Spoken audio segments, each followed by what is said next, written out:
All right, good afternoon, everybody. Thanks for joining me. So we'll go ahead and get started here. And you know, if you got any questions, go ahead and post them on there. If you were on here earlier today, see that John A was on here at 1:44 and posted a question. If you were um, on here, if you're on here right now, and John, go ahead and repost your question there. I start taking. I know it looks like it's your first time. I start taking questions up to an hour before, which would be 2 p.m. So it's possible I may get to your question if I run out of questions to answer. But if not, we may not circle back to it. So we'll start here with Tim F. So Tim F says, to shallow the club, I'm finding that dropping the right elbow, right-handed golfer, as I'm beginning the downswing seems to be working. I've been able to film it, but does that make sense? Absolutely. So that is one of the great feelings that you should have to help you to shallow out the club. Typically, there's three really good feelings to help you to get the club shallowed out. One is the one that you mentioned, with the elbow coming into the body, the trail elbow dropping down. So you mentioned you're right-handed. It's the trail elbow kind of coming in like that. So you can see there, as I drop my elbow in, you can see how that club, it goes from steep to shallow. So that helps you to shallow out the club. That's a great feeling, as well as you can think of it if you're not having good, if you're already getting that elbow in, but just because you bring the elbow in doesn't mean that you're going to steepen out the shaft. It just makes it, or that you're going to shallow out the shaft, excuse me. It just makes it easier to make that happen, because you can see here, I can have my elbow into my body and be steep. I can still swing like this and have the elbow into my body. So another good feeling to have is that lead elbow. So if you imagine you have a laser shooting out of the bottom of your lead elbow here, if I'm steep with the shaft, typically that elbow, if I had a laser pointing out, that's going to be pointing straight down to the ground. Whereas if I'm shallowing that out, you can see that laser coming out of my elbow, it also goes in a shallowed out position. So that's another good feeling if you're having trouble. The one that I really like the most is the turning the doorknob feeling. So that's in the forearms and the wrist. That's that great feeling to help you shallow out the club. So if you're a right-handed golfer, it's going to be turning the doorknob to the right. That's the feeling that you have in the transition, is that you're turning the doorknob to the right with the wrist as you are coming down. And that's going to get that club in that shallowed out position. If you're left-handed, it's going to be the other way. It's turning the doorknob to the left.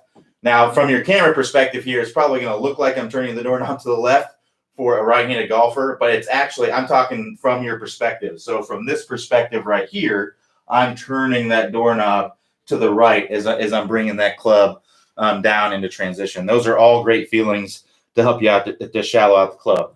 And you may be asking, why on earth, I've heard all this stuff about shallowing. Why do I need to shallow out the club? What is the point?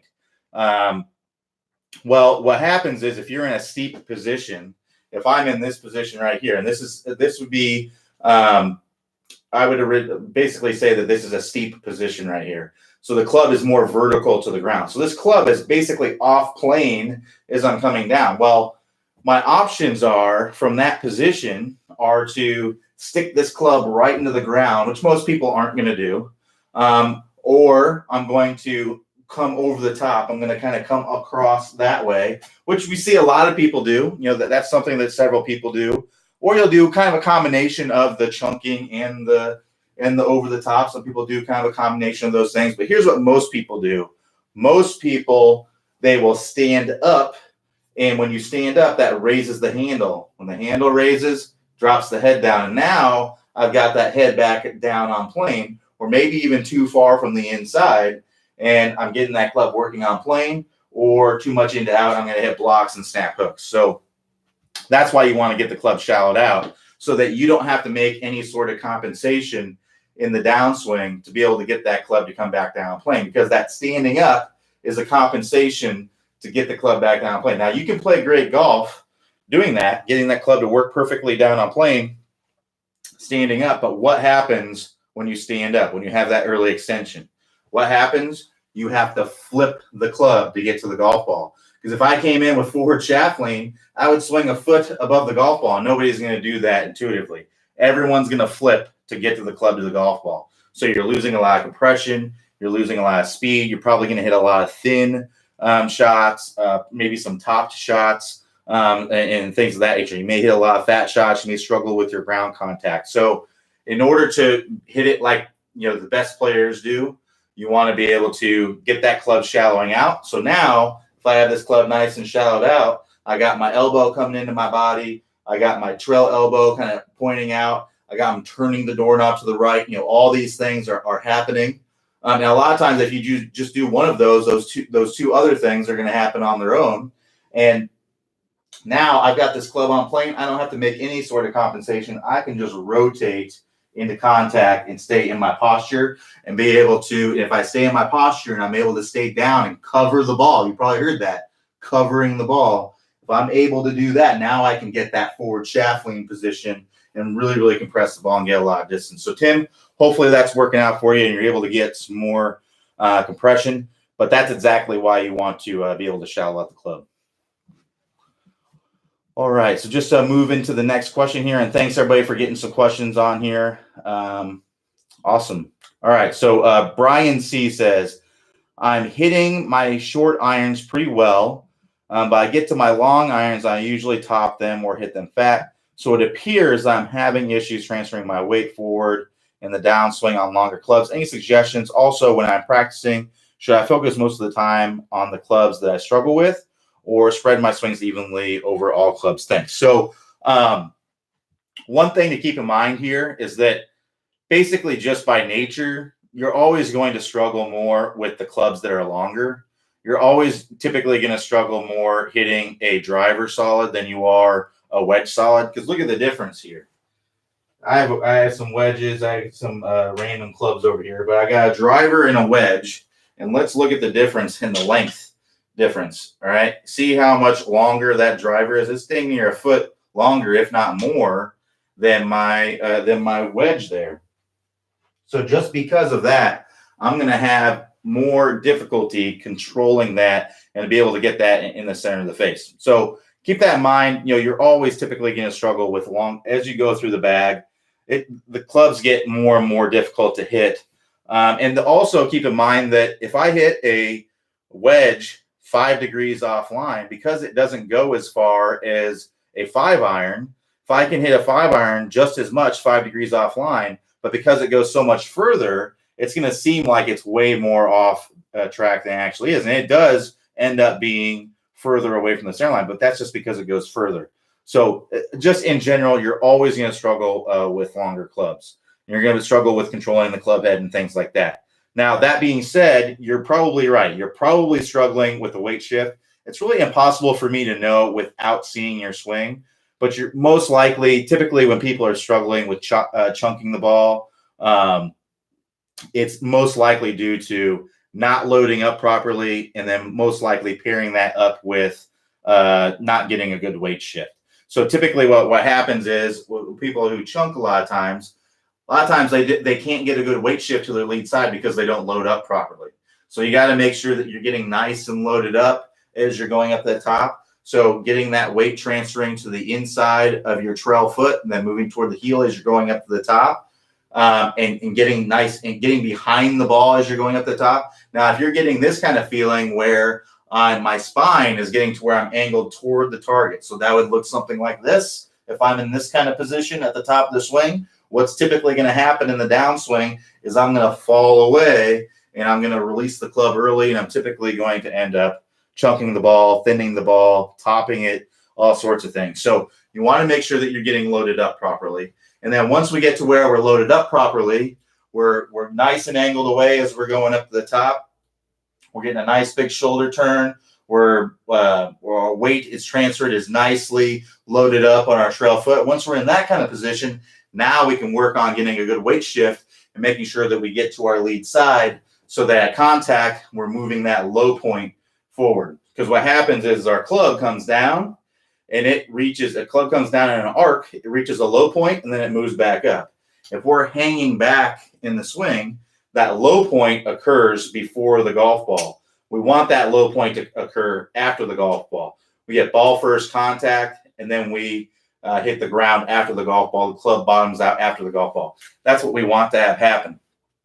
Now, with a driver, it's a little bit different because it's up on a tee. The ground isn't in the way. You can hit up into the golf ball. that's better for distance. But for any shot off the turf, you got to have that low point in front of the golf ball. And with a driver, we put that ball further up in our stance to allow that club to bottom out, and then work up into the golf ball. So keep that in mind whenever you're thinking about the difference between driver shots and iron shots. That's really the only difference. The big difference there is that where you're hitting the ball in relationship to your low point.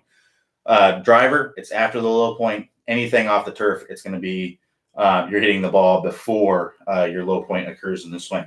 So we want to make sure that we're getting that good weight shift to our lead side so that low point doesn't happen before the golf ball with balls off the turf. And we want to be doing the same thing with the driver too. We want that club to bottom out in roughly the same area, but because the ball is teed up further, it's able to work up into the golf ball. So we actually have a great course on the website that goes over all of this, all great drills to get you to where you're loading up properly and to get you to where you are getting a proper weight shift to your lead side. So that would be the stop chunking and topping course. Highly recommend going through the drills in that course. Some really great drills to get you on the right track. So to get to that stop chunking and topping course, all you got to do is go to the top of the page, click the house icon. That's going to take you to the home page. When you get to the home page, if you scroll down, you'll see a list of all the courses that we offer on the website. We have 20 plus courses on the website. Click that stop chunking and topping course and get started on the drills. Now, as far as how you should practice, there should definitely be some time in your practice where you're focusing on things that are giving you the biggest issues. Because if you practice the things that you're already really, really good at, unless you're making those more and more difficult along the way, your practice more and more difficult, you're really not going to get that much better with those. So there should definitely be part of your practice that's focused on the things that are bothering you or that are hurting your game the most. And then there should be part of your practice where you kind of go over it. That way you don't retract, that way your other parts of your game don't deteriorate. The parts that you are doing better in don't deteriorate. You want to maintain that level of skill with those. So have a portion of your practice where you're focusing on things that are hurting your game the most, or the things that you really want to work on and get better with. And then have a portion of your practice where you're kind of spread out. And you can do this in other ways as well. It depends on how much you're practicing. If you're practicing, once a week, I would just have a portion of your practice where you focus on the things that are bothering you or hurting you the most, and then have a portion of your practice where you are spread it out and you work on a little bit of everything. But if you are practicing multiple days a week, you can go out one entire day and just focus on that thing that's really hurting your game the most. And you can go out another day and just kind of spread out the practice. And you can go another day and you can split it between the two. So it really depends on how much you're practicing. But yeah, I would definitely have a portion of your practice where you're focusing on the things that are going to improve your game the most, things that you're struggling with, so that you can improve upon those. And then have a portion of your practice where you're just focusing on everything, kind of spreading it out. Get a little putting in, get a little chipping in, get a little bunker game in, get a little iron game in, whatever it might be. Just kind of spread it out it depends on how much time you have. Just spread it out the best that you can.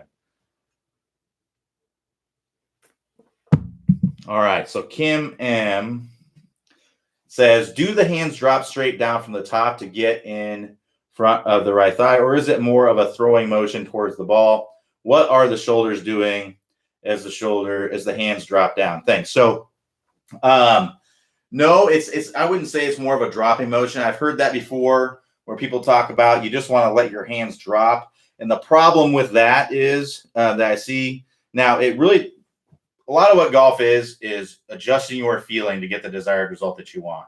So what you may feel is happening may not actually be the reality of what is happening. And I see this all the time with instructors. In fact, recently saw some instructors, I won't call them out by name, but there are some instructors out there that talk about how we want to flip with our wedges. We want to flip as we're coming through to use the bounce. And that's what they feel. They feel like they're flipping that club through there. But then if you watch their swing in slow motion, they're coming in and they're getting tons of forward shaft lean here at contact. And that's what most tour players do, is pretty much every good player is having some amount of a forward shaft lean, a pretty good amount of forward shaft lean as they're coming into the ball. And in fact, there was a tour player that talked about how I think he was a senior Champions Tour player, world renowned for wedges. And again, I won't name anybody, but basically, he talked about how he feels like he's flipping through contact. And of all the people that they measured, tour players and professional players with the wedge game, he actually had the most forward shaftling with the wedges than any of them. But he says that he's flipping through contact. So feel isn't always real. So I hear the reason why I tell you that is because you've probably heard where you want to say, you get somebody that says you want to feel like the arms are dropping down.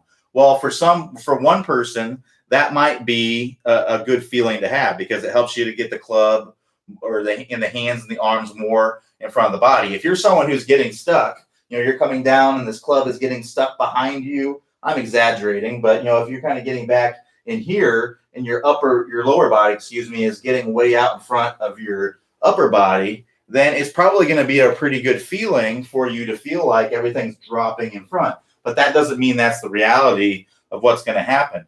Now, for someone who's already using their upper body mostly and not rotating their lower body at all, they're coming into contact and they're looking like this as they're coming in from the front angle. That would look like this. They're looking like that, like they're flipping through, standing up. That is going to be most likely a terrible feeling for them to have because that's just going to make that even worse.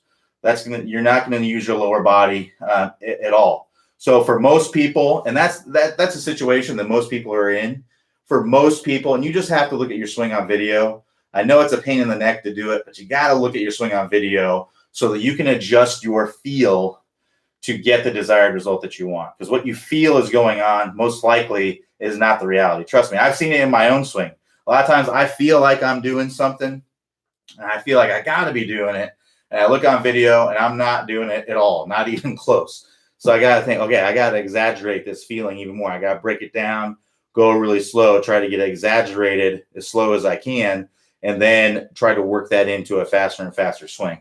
So that's basically what it comes down to is you got to look at what's going on in video. So it's hard for me to say if that feeling is going to be right for you. But I would imagine if you look on video and you see that you're releasing that club early and you don't have much lower body rotation as you're coming into contact, that's probably not going to be a very good feeling for you to have because it's most likely just going to make the whole situation even worse. It might feel really nice because a lot of times people like that feeling because the arms feel really relaxed, but they feel really relaxed because you're just throwing them in front of your body. But it's not very powerful. You're going to add loft to this face. You're going to come through and you're most likely going to flip through contact, add loft. You're going to lose a lot of compression. You're going to struggle with thin shots, chunk shots, top shots, most likely. Those are the things. It's going to be hard to be consistent if you're doing that. So, like I said, it's hard for me to know without looking at your swing. But as far as what the shoulders are doing, literally what the shoulders are doing is the way to think about it in a literal sense of what's actually going on versus what you feel. But what's actually going on is that the downswing starts from the ground up. So it starts from, I'm getting that weight shift to my lead side. I'm feeling that pressure in my lead foot. Let me actually angle this down a little bit so we can hopefully get a view of most of my body here. So I'm feeling that pressure in my lead foot. That pressure, I'm using that pressure in the ground to start rotating my hips. So my hips start rotating as I'm coming through. And then my torso is going to start rotating. And then right after that, and these are all happening like split seconds apart, but the sequence is starting from the ground, working its way up to my body. So my knees, my hips, and then my torso. My torso is getting my shoulders going. My shoulders are getting my arms going. My arms are getting my hands going. And my hands are getting the club going. It happens all in that sequence, all a split second apart as I go through it. But it doesn't go like this where I come down. Ideally, this isn't going to be, you can swing the golf club this way, but it will not be the most efficient way to swing the golf club. And this is not what good players do, is you can start the swing by just dropping the arms in front. So it's just my arms just going and that's it. But you can see there, that's just going to be flip city right there. But if you're someone who naturally uses the lower body, and you're naturally thinking, okay, I'm putting this pressure into the ground and you don't even have to think about it. It just happens. It's second nature. Then that feeling might be good for you and it might get you into this position right here. So you just have to look at what's going on camera and base your feeling off of that. If you'd like me to take a look at your swing and tell you exactly what's going on and exactly what you need to work on, we do offer a program to where I can look at your swing. Now, I just opened up some spots. Unfortunately, for everybody who was not on the waiting list, people who were on my waiting list, they filled that up right away. I opened up about 6 spots, and the waiting list gobbled that up in an hour or so. So I highly recommend that you join the waiting list, because if you want to join my unlimited swing reviews, if you don't join the waiting list, there's a good possibility you may never have a chance to sign up, because we send the email out to the waiting list first, 24 hours before we send it to anybody else. So highly recommend joining that waiting list. Click get a review at the top of the page there. If you click there, that's going to take you to the swing review page. And if you don't want to leave this page, also what you can do is you can go up there and right click on it, and then click open in another tab or open in another window, and it won't leave the office hours. And you can go on there and join that wait list right now. But if you join that wait list, that's going to put you on a list where you get emailed first, and then after that, we email everybody else. So if you'd like me to take a look at your swing, it's a really cool program. All you do is you video your swing on V1, you send it to me, and then I tell you, we have a conversation through email. I send you some questions to answer, and we kind of figure out what are you needing to do to really improve your game, and then we come up with a plan to go through that and to help you as much as possible. So I can pinpoint by looking at your swing what exactly is going to help you the most, based on the questions that you'll answer along with seeing your swing. So check that out if you're interested in that. Like I said, I wish I could work with everybody, but unfortunately, there's a limited number of students that I can work with, because there are only so many hours in the day. So I spend a lot of time with my students, going through things. So unfortunately, there's just a limited number that I can work with. So join that waiting list, so that way when I open up spots again, that you can be on it right away. All right, so keep posting your questions on here. Hopefully y'all can hear me. I had my microphone kind of turned squonky. So keep posting your questions on here. If not, if there's no questions, I'll kind of zoom down and see what questions were posted before that. But Dave P asks, I'm working on the speed drills. Awesome. That's great. I've got speed from 75 to 92. Holy cow, that's an awesome increase. Nice work. But I can't hit the ball. Keep missing to the inside of the ball. Same drill. Works okay with wedge.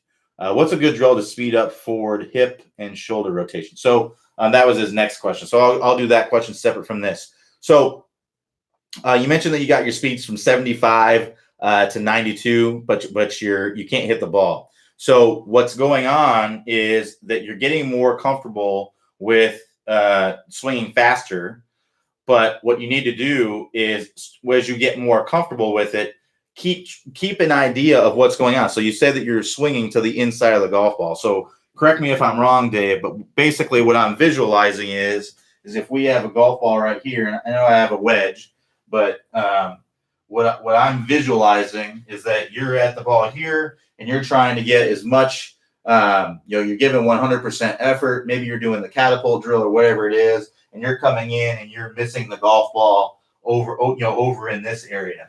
So what you need to do, and as I mentioned earlier, is once you're getting more comfortable with swinging harder, and you need to adjust your feeling to get the desired result. When you're actually doing the speed drills initially, all right, Dave P, thanks for the confirmation. So when you're doing the speed drills initially, it's going to be out of your comfort zone. And honestly, even when people come to the clinic, I tell them our focus here is to get that big shoulder turn and then give 100% effort in the downswing, hitting that golf ball. So the focus isn't necessarily on hitting it straight. I literally tell them, I don't care if you miss the golf ball, just make that happen. I want to see 100% effort, and I want to see the big shoulder turn and so on and so forth. So that's the most important thing. And then once you get more and more comfortable with that, even if you're missing the golf ball At that point, you are making, you can make the next step, which is to try to hit the golf ball. So as you get more and more comfortable with swinging as hard as you can, then you can try to get to where you can try to hit the golf ball. So if you're swinging to the inside of the golf ball, if you're coming in, I'll angle this down again. If you're coming in and you're coming down and you're swinging to the inside of the golf ball here, I would actually try to swing to the outside of the golf ball. Try to adjust your feeling. Do the exact same thing. Get your big shoulder turn. Get 100% effort. But this time I'm going to feel like I'm swinging way out here. Like I'm way out here on the outside of the golf ball. And what will most likely happen is you'll most likely hit the golf ball. Now, you may not hit it very well, but it's a step in the right direction. And then you just keep adjusting your feel to get the desired result. But it's just a process. I always equate changing or learning things in your swing. A lot of times I equate that to learning how to type. When you're learning how to type, you don't know where all the letters are. You're making tons of mistakes and so on and so forth. The key is to continue, no pun intended there, but just to continue to work through it, make the mistakes, but try to correct the mistakes as you go along. And you're still going to make mistakes. You just got to try and correct it as you go on. It doesn't mean you're going to be successful every time. It just means that you're aware of what's going on here. And now I'm feeling like, okay, I'm swinging way out here to get to the golf ball. You may, and some good feelings to get you to where you're out here is to maybe feel like you're more on your toes. Feel like you are more on your toes as you're coming down the contact. Because if you're back here, you're probably swinging on your heels a little bit too much probably. So probably feel like you're more out on your toes as you're going. See if that helps. See if you're swinging way outside the golf ball. See if that helps. Try different feelings. Add to it as you go along through it, and you'll start hitting the ball a lot better as you get more comfortable with what you're doing. The other thing I want to mention is this swing that you're doing in the 20-minute distance fix, this 100% effort swing, this is not the swing that you're using on the golf course. There's a difference between your play speed and your max effort speed. Excuse me. So as you work through the drills, you're going to get more and more comfortable with swinging harder, and it's going to become more of your new normal. But just to tell you a little bit about myself, as I went through these drills, I've gone through the program, basically the program, pretty much the same thing.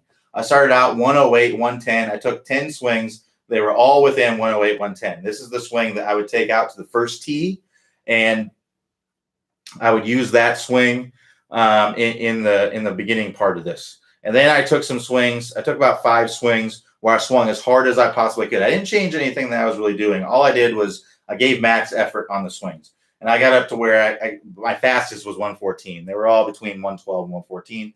The fastest was 114. And then I went through the drills. So I got the bigger turn, got my hands up higher, got a better weight shift, got a little bit better lag, released that lag a little bit harder as I was going through. And then I gave 100% effort all along the way as I was going through the drill. And over the course of the 3 to 4 weeks that I did it, as hard as I could, 100% effort swing went to 124 miles per hour. And my playing speed swing, this is the swing that I would actually go out to the golf course and play with, was 117, 118 miles per hour. So as hard as you can speed goes up, so is your playing speed swing as you work through the program. So that's the speed swing where you're comfortable with hitting the ball as well. So keep that in mind as you're going through it. But I actually, just as an experiment, when I did that, I actually tried to hit the ball with a slower club head speed like I was before. I actually tried to swing 108, 110, and it was hard for me to do. And the reason is that my body had adapted and gotten more used to swinging fast. It became more of my new normal. So that's what I highly recommend as you go through the program. It's one of the 3 keys to improving your club head speed is that it's called neural adaptation. And you'll learn about that in the 20-minute distance fix course, especially in the QS2 video in the getting started portion. That's a great video to learn about the neural adaptation. But I tell you what, I tried to swing 108, 110, and it felt so slow. When I actually pulled it off, it felt so slow. It felt like I was intentionally trying to hit it as slow with a swing that was as slow as possible. It was hard for me to swing that slow just because my body wasn't used to it. That'd be like what I was doing before. If I was swinging 108, 110, that'd be like me trying to swing 95 miles per hour. It's hard to do. It's not an easy thing to do. So work on that 20-minute distance. Keep working through that. Keep raising that as hard as you can speed. Don't be too critical of what's happening with the golf ball, but be aware of it.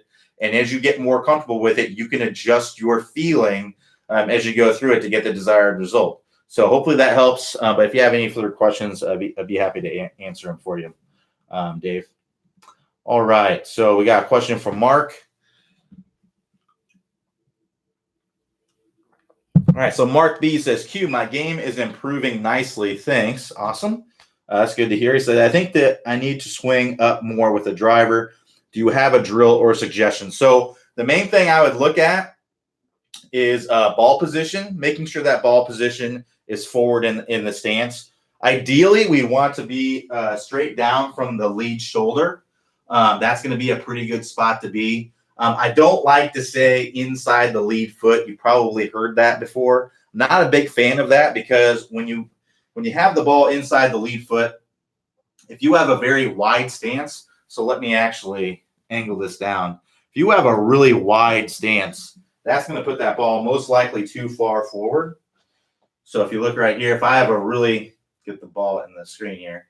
If I put that in the front, right off the inside foot here, if I have a pretty wide stance, so if I'm like Brooks Koepka here, Brooks Koepka has a pretty wide stance. Tiger has used a pretty wide stance. Rory, I know he uses a pretty wide stance. If he played that ball off the inside of his foot, it's just too far forward typically in the swing. So straight down from the lead shoulder with this wide stance would be more like right there. That's a much better position to hit up on the golf ball as I'm coming through there. Now, on the other side, if I have a pretty narrow stance, maybe I'm like Tony Finau, and I have a pretty Daniel Berger, I have a pretty narrow stance. If I put that on the inside of my foot, it's probably too far back in my stance to allow me to hit up on it. So I'd like to put that a little bit further up in the stance to get it straight down from the lead shoulder. Now I'm going pretty extreme with this as far as how narrow my stance is, but that's going to help me to hit up on the golf ball there. So that'd be number one. Number two, what you can do, and what I just talked about, is you can widen your stance. If you widen your stance a little bit, maybe you do have a narrow stance. When you have a narrow stance, it's a lot easier to get kind of vertical at contact. And this puts you in a position to kind of hit more down on the golf ball and slide forward. Whereas if you get wider, it makes it easier to kind of stay behind the ball and get more angled away as you're coming into contact. So getting a little bit wider with your stance is certainly going to help.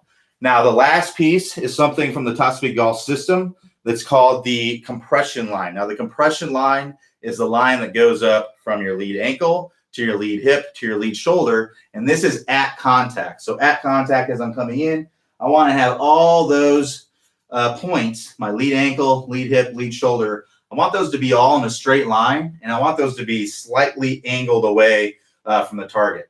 Now, if I'm trying to launch the ball, I'm trying to get it to go higher, we can get a little bit more angled away from the target. So for shots hidden off the turf, I like to see 2 to 3 degrees angled away. I'm talking real slight. That's very, very little angled away. If you think about 1 minute on a clock, so 1 minute on a clock, that's 6 degrees. So I'm talking half of that is how much you would be angled away with an iron shot. Now with a driver, we can be that whole 1 minute angled away. I've seen tour players as much as 10, 12 degrees angled away with their compression line as they're coming into contact. And that allows you to get that club bottoming out more early. We talked about the low point earlier. The low point being this club comes down in an arc and then it works back up. Let me actually grab the driver here. The club's working down, right? And then it works back up. So if you're more angled away, that moves that low point further back and allows the club to work more up into the golf ball. So doing all these things are going to help you get that compression line a little bit more angled away. Now, you can do that in the compression line course. You can work on the compression line course, or there are also several videos in our distance vault about hitting high launch and working on getting that compression line more angled away. So That's why I'd recommend doing. So number one, just to go through that real quickly. Number one, make sure ball position straight down from the lead shoulder. And just to go into that a little bit more, a little bit forward of that or a little bit back of that is good too. You got to find what works best for you. But typically straight down from the lead shoulder, that puts you in a pretty good spot. But everybody's a little bit different. Everyone has a little bit different makeup. Maybe you have really broad shoulders or really narrow shoulders, and it could change that a little bit. So you got to find what works best for you. But typically straight down from the lead shoulder is going to be really good. So that's number one. Number two is going to be widen up the stance a little bit. That can help you to stay behind the golf ball a little bit. That's going to make it easier to get that compression line more angled away, which we'll talk about in a second. But if you already have a really wide stance, then there isn't really anything that you can do. But if you're someone who's in more of a narrow stance position or a shoulder width apart kind of position, getting a little bit wider can help you to get a little bit more angled away and stay behind the ball. And then the next piece is the compression line, working on that compression line course, working through there. Now, to get to the compression line course, all you got to do is click the house icon at the top of the page. That's going to take you to the home page. When you go to the home page, you can scroll down on that home page and look for the compression line course. Click on that and get started. You can also go to the distance vault and look through there for anything that says high launch, hit your driver high. All of those are going to be for hitting more up on the golf ball and launching it. That's going to be the best thing for distance. So take a look at those. There's going to be some great tidbits in those videos, as well as the stuff that I've gone over right here. But those are going to be the three main things there. And to get to the distance vault, all you got to do is go to the top of the screen there and go to the instruction tab. If you click on that, that's going to expand a menu, and you'll see vault categories. You want to click on that. When you're on the vault categories page, it's all in alphabetical order. So you just go through, and D will be toward the top for distance. Click on the distance vault, and then you'll see all of the distance vault videos. There's a lot of them in there, and there's several of them in there for hitting high drives, high launch, and things like that. So check those out. Those are going to be really, really great for improving hitting up on the ball. All right. So let's keep on moving through the drill or through the videos here. Excuse me, the questions. Can't talk today. So James M says, I have the same trouble when I swing as hard as I can, but I top the ball and it frustrates me. What am I doing wrong? So most likely is you're not hanging back. You're not getting a good weight shift to your lead side. That low point is happening too far before the golf ball, and the club's actually most likely working up too much as it gets to the golf ball, and then you hit the top of it. So the club comes in, bottoms out, works up too much, and then you hit the top of the golf ball, and you top the shot. So you probably just need to work on the sumo step drill a little bit more. That drill is all about getting that weight shift to the lead side. So I definitely go to that sumo step drill. That's in the week 1 material of the 20-minute distance fix. If you're someone who's struggling with topping your drives, just hanging back too much in your drive, you're looking on your video and you see that you're kind of on your back foot as you're coming through, that sumo step drill is going to be really, really good for you. I mean, I recommend going through the whole 20-minute distance fix, but if you're looking for just a video to go out there and help you specifically with that sumo step drill is awesome. And to get to that drill, all you have to do is go to the 20-minute distance fix on the website. There's a couple ways that you can get to that course. You can either go to the house, click the house icon, and go to the home page. And I believe it's the top course when you get to the list of courses, when you scroll down. I believe it's the one on the top there. I can't remember if it's opening drive or a 20-minute distance fix. So one of those it's right toward the top there. You can click on it there. Or we try to make it easy for you as well, because you can go to the instruction tab. And if you click on the instruction tab, that'll expand a menu there. And the 20-minute distance fix is the top one when you go there as well. So when you get to the 20-minute distance fix course, go to the right-hand side where you'll see it has all the weeks on there. Go to the week 1, expand that out. Click on the little triangle, expand that out. And then you'll see week 1.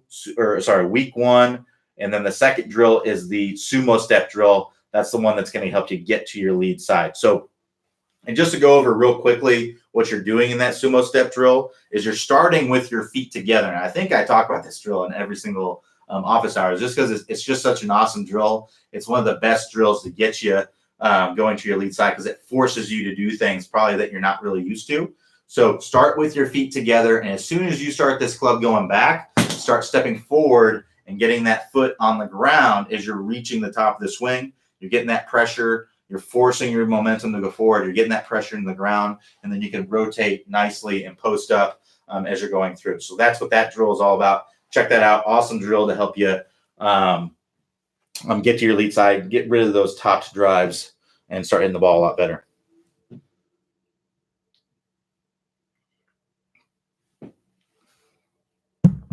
All right. So Dave P says, what's a good drill to speed up forward hip and shoulder rotation? So I will tell you that I typically don't see people with issues with the speed of the hips. It's usually not an issue. It's usually the hips either don't stop or the hips stop moving. So it's not necessarily that the hips are slow. It's just that they stop rotating. And the big thing that I see is that people coming down steep. That's almost the issue every single time. It's almost every single time. So look at your swing on video.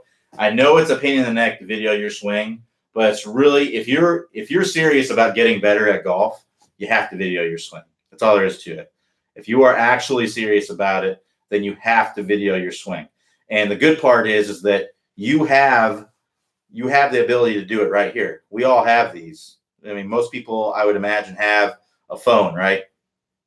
So if you have a phone, you've got a camera, most likely. And a lot of these phones these days, especially if you have an iPhone that's less than 10 years old, it's going to have a pretty good camera on it. So you can video your swing. Even Androids, a lot of the newest Androids have fantastic. I've always had the Pixel Android, and it's fantastic. Great video on it. Great slow motion video. And I can look at my swing and see what's going on. So if you're really, truly serious about improving your golf game, you have to video your swing. That's just all there is to it. You can't base it on what's feeling and going on. I know I'm kind of going off on a tangent there, but it's a little bit of a pet peeve of mine, because I get people that come to me all the time and they want to improve, but then I ask them, like, well, what are you seeing on video? I was like, oh, I have a video of my swing.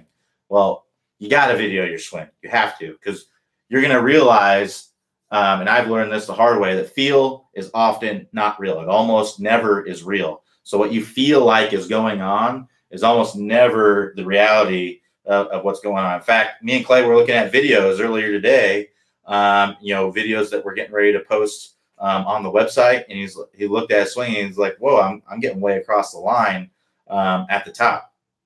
He didn't even know that was going on. There's things that crawl into your swing or creep into your swing that you have to, if you video your swing, every time you go to the range, you should be videoing your swing of some sort. If you're working on something, you should be videoing your swing, every time as you're going through it. So you got to video your swing to see what's going on. So I imagine what you're going to see on video is that you're going to see that you're coming down steep. So what that means is, as I'm coming down the downswing, this club is in a steep position. And in order to get that club to come back down on plane, I'm going to do that with my hips. Now, my hips aren't necessarily slowing down. I just have to thrust them forward to stand up to get this club to come back down on plane. Now, if I have this club in a shallow position, my hips can continue to rotate as I'm coming through contact. So that would be a big reason. And then the other big reason is because of the way that we square the face. So if we're used to squaring the face by throwing our trail hand in there and flipping it through, then what's going to happen is that our arms are going to race out in front of our body to allow that to happen, and our hips aren't going to continue to rotate. They're going to be moving good, and then they're just going to stop and let the arms race in front. So it's not a speeding up of the hips that we need to do. We're reacting to how we square the face or how we get this club to come back down on plane. And what you're trying to do is you got to change those things. So what you need to do is actually work through the move course, which is going to get you to be shallowing out the club. So now I don't have to make a compensation to get this club to come back down plane. And it's going to get you to where you're squaring that club earlier, which is turning that handle. Because if you watch, if I come into contact with forward shaft lean, I'm coming in, I've got forward shaft lean at contact, but I keep those same wrist angles where I'm pushing the club through and things like that. this is what my club face looks like. It's wide open. So what, and intuitively, we're not going to do that. That's why we flip, is because we're trying to get that club face closed down. So if I come in with forward shaft lean and I don't change my wrist angles, I keep pushing through with that trail hand, what's going to happen is I'm going to have that face wide open. So what do we have to do? We've got to turn that handle down. So watch, I'm turning that handle down. That's that trail wrist doing this. It's bending back. My knuckles are bending back toward my elbow here. My palm is pointing more down toward the ground. My lead wrist is starting to bow and it's twisting. That's turning the handle. That's squaring up the club face. And that's allowing me to get a square club face when I get forward shaft lean. So you have to change those two things. And where we work on that's in the move course. That's working on getting that club to shallow out and getting that club face squared earlier as you're coming into contact so that you can have forward shaft lean in the square club face. So Dave, you probably just need to work on the move. Now, for me to know for sure what's going on in your swing and to be able to help you and know exactly what you need to do, I'd have to see your swing through our Unlimited Swing Review program. And if you're just joining me, if you want to join my waiting list, you can go to the top of the page there and click Get a Review. That'll take you to the Swing Review page. If you scroll to the bottom, you can join my waiting list.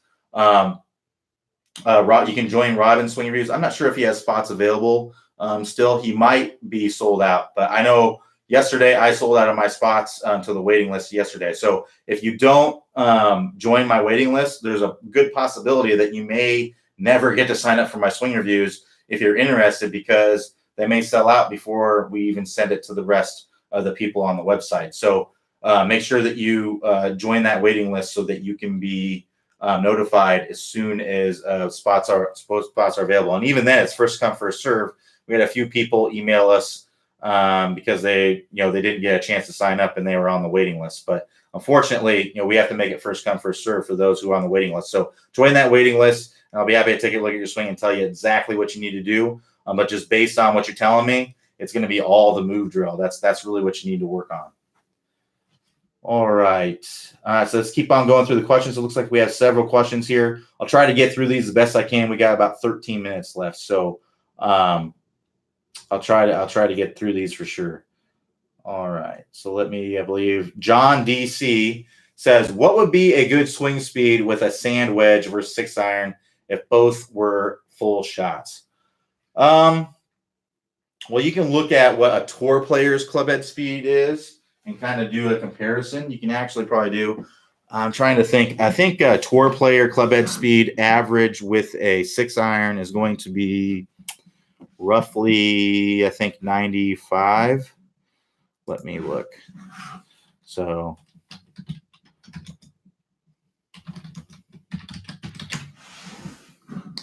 all right. So it looks like we have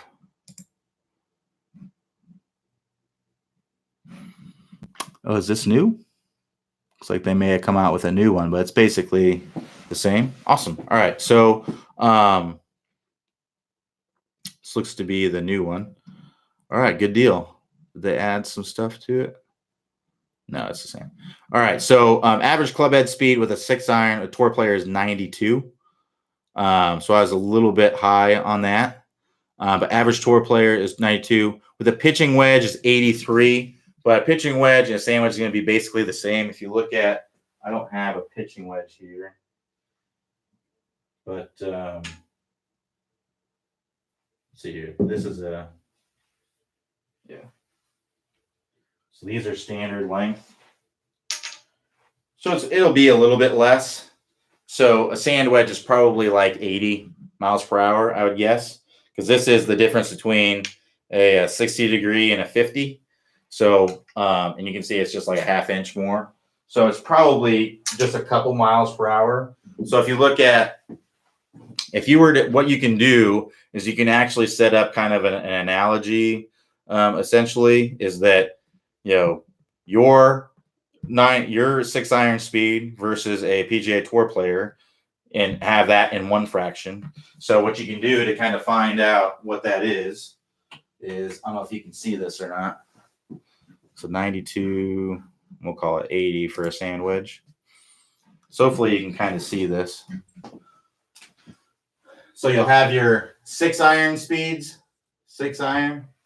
I'm guessing you can't see that at all. No, I think these markers are maybe done. So might be able to see this one. So let's try this again.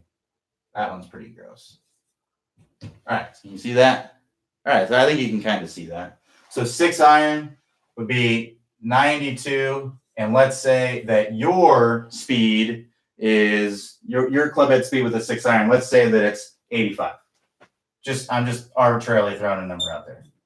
All right. So, and then we'll set that equal to whatever your sand wedge. We'll say that the tour player sand wedge speed is 80. And then we'll call whatever your speed is, we'll call that X. So what you do to solve this is you'll take 80 times 85. So let me use my calculator here.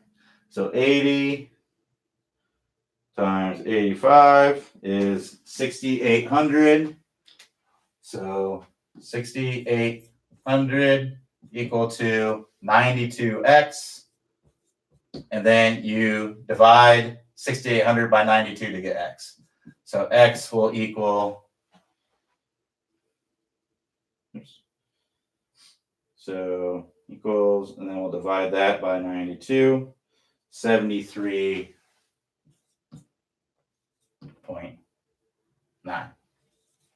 So if you're, this is basically the proportion of 6-iron to sand wedge, and then your speed with a 6-iron versus whatever you think a good speed would be with your sand wedge, and then you solve there. So I feel like I'm back in math class again, but that's basically how you would do that. You can just set up like a proportion and solve for whatever you want. But there's lots of variables here. Like if you're if you're for some reason your sand wedge is longer, than proportional than a standard set or something like that, you might get different numbers and so on and so forth. But basically, that's if your 6-iron club head speed is 85, then 73.9 would probably be about 74 would be about how fast you should swing your sand wedge. So what you can do is you can actually TrackMan comes out every few years with the averages of the tour players. Just go to Google and just Google TrackMan PGA Tour averages, and you'll see it'll come up with search results for all of it. So I can actually, so it'll come up with, it'll tell you what your driver average club head speed for a tour player, 3-wood, 5-wood, hybrid, all the way down to pitching wedge. Tells you the attack angle, the average for all of them. Tells you the ball speed, smash factor, launch angle. It tells you all this stuff. And then you can kind of set up a proportion to see what would be best for you. So, driver is 113 is what it is for. That's really what it boils down to. That's really kind of the most important thing. And then for the most part, the rest of your clubs are going to fall in line after that. And then Thomas O says, can you give me a tip on putting? I miss so many 4 to 5 footers. Geez. So what I'd recommend doing is doing something called the circle drill. And what you do with this drill, or some people call it a star drill. And basically what you would do, let me angle this down a little bit. So if I angle this down, so if here's the hole, I'm going to have to do kind of a smaller version of this. But if I have the hole right here, and try to find like a mild slope, that you would hit it on. So you just get like 5 golf balls, and you would just put them all around the hole in a circle. So you'd have one. So I would start out at like 3 feet, have all the balls about 3 feet away. Obviously, these aren't 3 feet away. I'm just doing this very small so you can kind of see. And what I would do, there we go. So I have all these balls kind of in a star pattern around, and what I would do is I would just come in on this one, and I would have to make all of them. So if I missed one, I'd have to start over. So I come in, I put all those in. So I make that one, I make that one, I make that one. That was in. and then I'd make this one, and then I would move another foot out. So maybe you start out at 3 feet, then you go out to 4 feet. You'd have to make all of those, and because you put them all on a pattern around the hole, if you put it on a slight slope, you're going to have one that's a downhill putt, you're going to have one that's an uphill putt, you're going to have one that's a side hill putt, you might have one that's a little bit downhill, side hill. You're going to have a variety of putts there. If you sit there and you just hit the same dang putt over and over and over and over again, there's some, there's going to be some, good thing to that. Not a ton, but you're going to gain kind of a good feeling for your stroke and things like that. But you need to vary these things up. So, and give yourself different looks. That's really to take your practice to the next level. So that's what I would do. And I'd also make sure that you are lined up correctly. Use something like, I have it right here, actually. This is a putting mirror. So if you use something like this is a putting mirror here. So you just put it on the ground and you put the ball in the slot there. All right. And then what you want to do is this putting mirror has a line going through the middle of it. So you can see this putting mirror, it has a line. So you can see it's not reflecting. You can see how there's a line in the middle of that. You'll just line that up at a hole. All right, I'll get it perfectly lined up at a hole.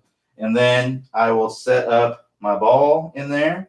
And then I will get over it and make sure that I feel like I'm completely lined up. Now, I oftentimes have an issue with lining up too far left on my putts. Like I feel like I'm set up right at the hole, right at the center. But I miss a lot of putts to the left because of this. So whenever I go out and I start missing a lot of my putts to my left, I get my handy trusty mirror out and I make sure that I'm lined up. And it never fails every single time. Whenever I set this up, I feel like I'm set up a mile to the right of the hole. But in the reality, I'm set up right at it. So I just do a lot of putts for working on that, getting used to that feeling again until I calibrate myself essentially. So you may be just lined up way off too. So the combination of those two things, make sure that you're lined up correctly. Use something like a putting mirror. You can get one of these on Amazon. You can also go to ilinegolf.com.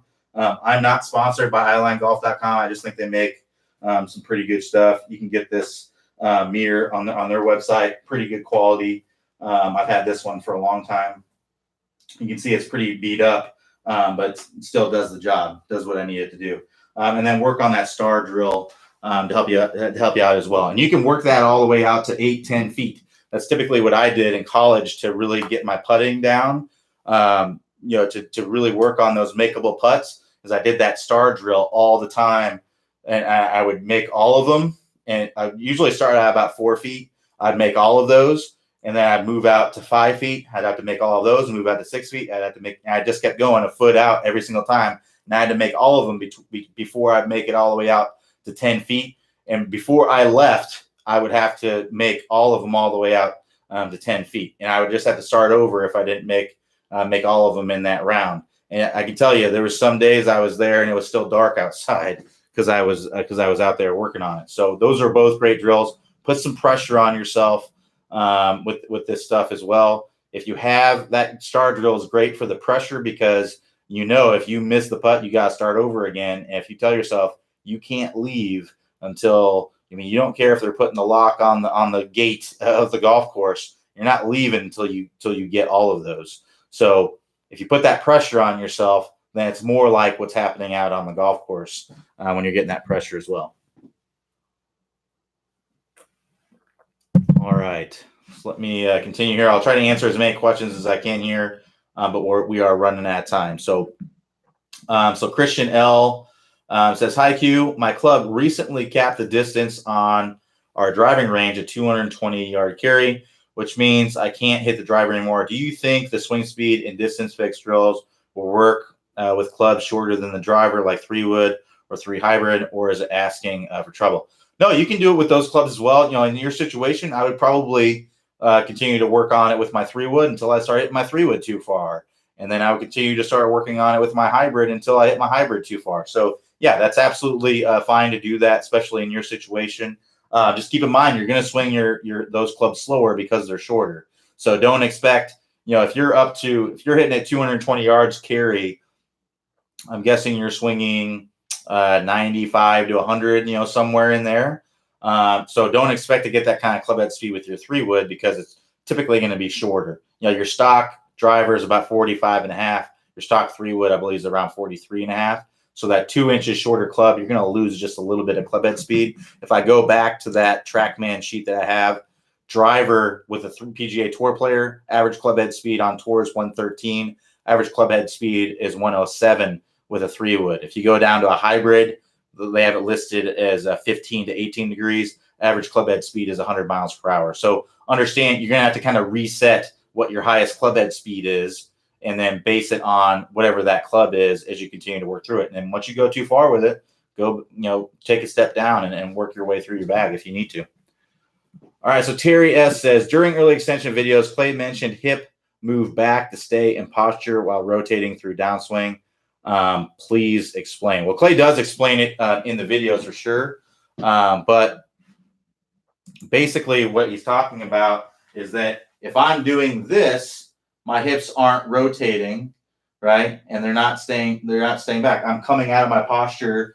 In order for me to stand up, basically my hips have to move forward, because if my hips don't move forward and I just stand up, I'm just going to fall backwards. And if I move my hips forward and stay bent over, I'm just going to fall frontwards. So there has to be, in order to stay in balance, there has to be some counteraction there. So the more my hips go that way, the more I'm going to bend over so that I don't fall down. And the more my hips go that way, the more I'm going to bend back so that I don't fall down. So that's basically what that means. So as I'm coming into contact, I want to be rotating. It's almost as if you look at any tour player, you draw a line on their backside address, you're never going to see any daylight between that line on their backside, that line and their backside. You're always going to see, as they go up to the top, you're going to see for right-handed golf, you're going to see the right hip on that line. So if I kind of line myself up with the edge of that vent, if I'm going up to the top, you're going to see I'm on that. People who are early extending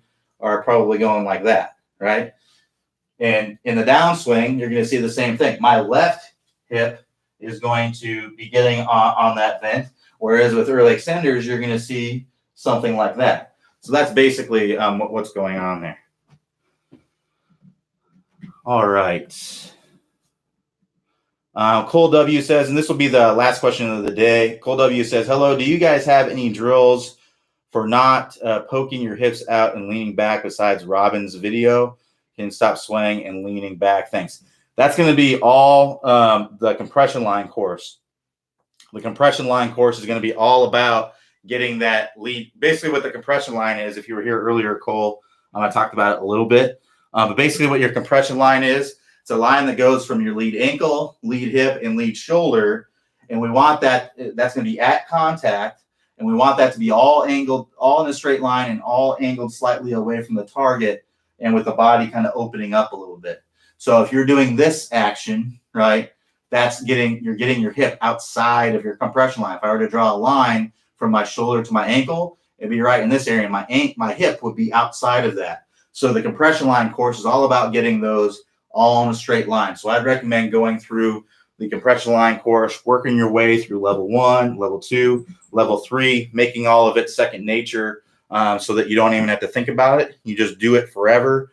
And that's where you're going to want to go. So to get to that course, all you got to do is click the house icon at the top of the page, scroll down on the page, on that home page there, and you're going to see a list of all the courses on the website. We have 20 plus courses on the website. The compression line is going to be in the upper third of the list of those courses.